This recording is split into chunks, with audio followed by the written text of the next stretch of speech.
Hi, I'm Catherine Mora. I'm the head book coach and publishing director at Change Empire Books, where we help coaches, speakers, and aspiring thought leaders write beautiful books and get them out into the world.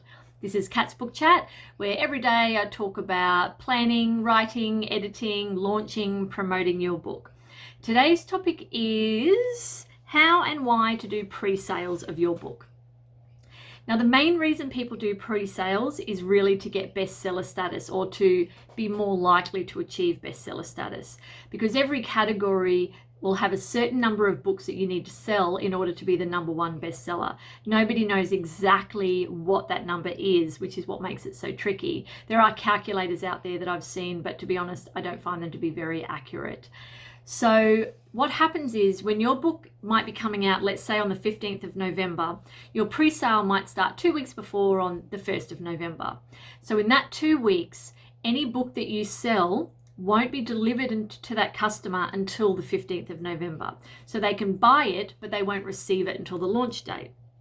Now, if you sold 10 a day over those 14 days, on the launch date of the 15th, when all the books drop and get distributed, you will have sold 140 in the one day, which makes it much more likely for you to achieve bestseller status.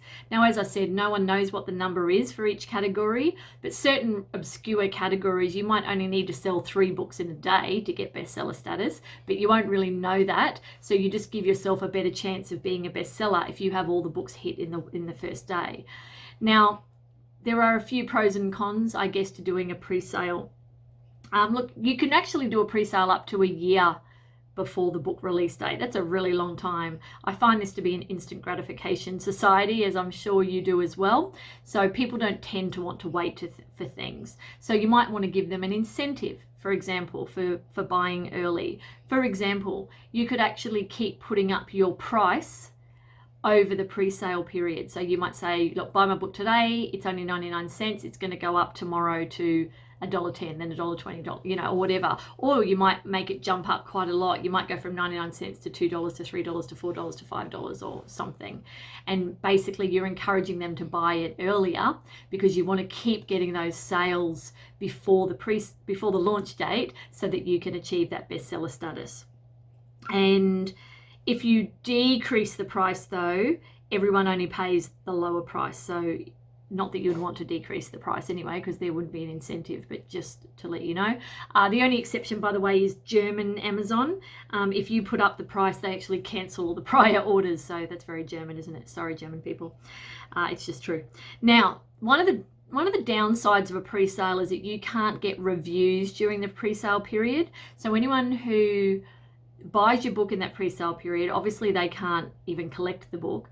But even if you sent people, so someone might buy a pre-sale copy and you send them a copy so that they can do a review, that review can't be posted until the launch day.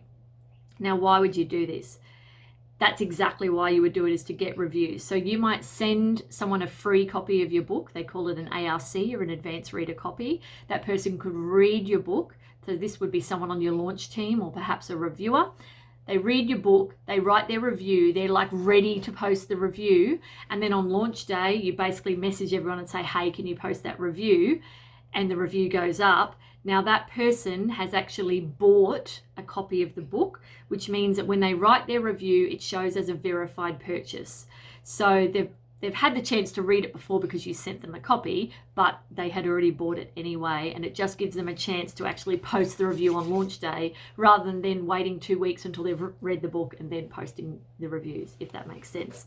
Now, what some people do to get around this, which is quite tricky, you can only do ebooks for pre-sale. You can't do it with paperback. So what some people do is actually launch their paperback quietly. They arrange all their reviews on the paperback listing, and then when they launch their ebook, you can actually connect the ebook record to the paperback record, or like the listing, and then all the reviews will show from the paperback version. So when people look at the ebook version, they'll actually see reviews anyway. So that is one of the ways that people get around that. If you're really particular about people seeing the book or something, then that might not work for you. But it's a good way if you're worried about, reviews. which are big, by the way. If you're running ads, don't run them if you don't have at least 10, 15, or ideally 20 4- and 5-star reviews.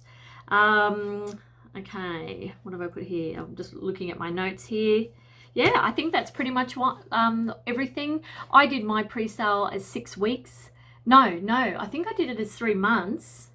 Oh, and then my media came out 6 weeks beforehand. That was a mistake. Wait until your book is actually hitting the shelves like tomorrow before you do your media, because otherwise, again, the instant gratification, people think, oh, I can't be bothered to buy this. It's not coming out for 6 weeks. I'll buy it later. And then they've forgotten all about you. You get one chance with a lot of people.